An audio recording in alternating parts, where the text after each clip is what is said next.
Bonjour à tous. On va parler des produits phytosanitaires au niveau de l'agriculture. Donc, je voudrais apporter mon soutien total à tous les agriculteurs qui font face à une certaine injustice, une injustice qu'ils subissent et avec l'absurdité du système qui cause la perte de nos agriculteurs. Pourquoi? Parce qu'en fin de compte, c'est un grand marché de l'hypocrisie. Il y a une grande poire européenne. Dans beaucoup de pays, on autorise certaines choses et en France, on interdit. Et donc, quelque part, le consommateur français, lui, il croque et il croque une pomme qui est bien traitée à l'acétamipride, pardon, qui est utilisée dans tous les pays de l'Union européenne, sauf en France.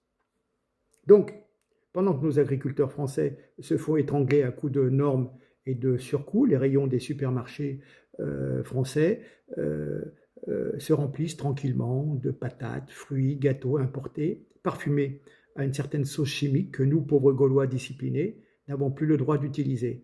Alors forcément, les producteurs français débarquent dans les magasins, vous allez le voir, pas pour chasser les promos, mais pour dénoncer une distorsion de concurrence grotesque.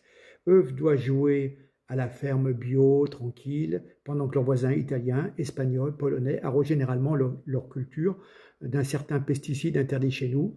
Mais euh, il est interdit chez nous, mais il est autorisé chez eux et ils ont le droit de nous le revendre. C'est ça qui est complètement fou. Regardez et je reviens vers vous. C'est vraiment flagrant, c'est quelque part un dîner de cons, hein, si on peut dire. On nous vend l'Europe comme un grand marché commun, sauf qu'il ressemble de plus en plus à une espèce de braderie à ciel ouvert.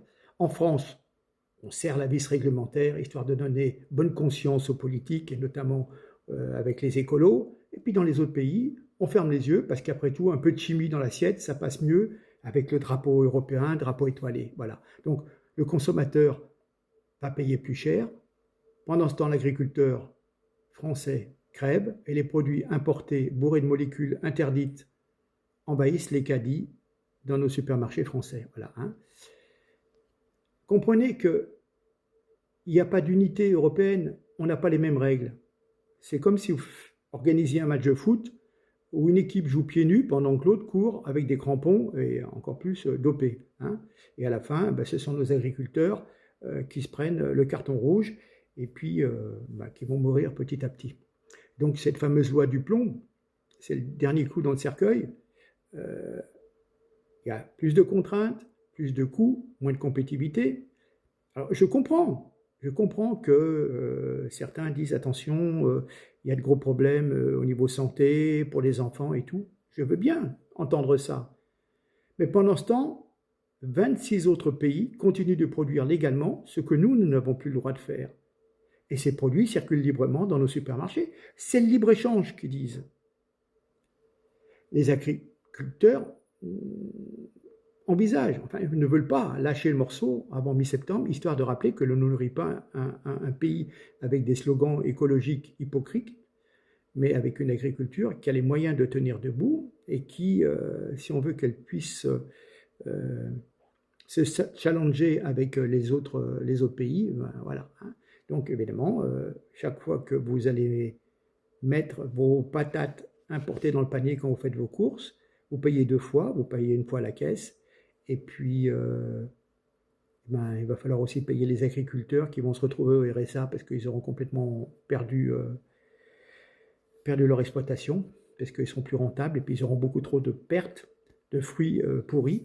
Ça, c'est une chose. Et puis déjà que nos coûts compte tenu des charges salariales, sont déjà beaucoup plus importantes que les autres. On n'est pas à armes égales. Et un dernier exemple, à titre professionnel, je me suis occupé passé un moment de clémentines, c'est tout con, hein. Simplement, les clémentines d'Espagne, voire du Maroc, sont traitées avec un certain produit qui évite le pourrissement. Les clémentines de Corse n'ont pas le droit d'utiliser ce produit phytosanitaire. C'est pour ça qu'il y a beaucoup plus de pertes, qu'elles sont plus petites et qu'elles sont vendues plus chères. Voilà. Donc les gens, évidemment, qui ont des moyens très très limités, eh bien, ils achètent des clémentines du Maroc ou d'Espagne. Et voilà. Et chaque fois, c'est les Français qui se font baiser, comme avec l'électricité, pareil. On a le meilleur rapport prix prix de revient grâce à notre électricité nucléaire. Et c'est pareil, il fallait s'aligner par rapport au charbon, par rapport au prix du gaz en Allemagne, etc. Mais de quoi on se mêle? Bref, on est là à se mettre à quatre pattes avec un tube de vaseline, si vous voyez ce que je veux dire. Permettez-moi d'être grossier, mais c'est le cas. À très bientôt, merci, au revoir.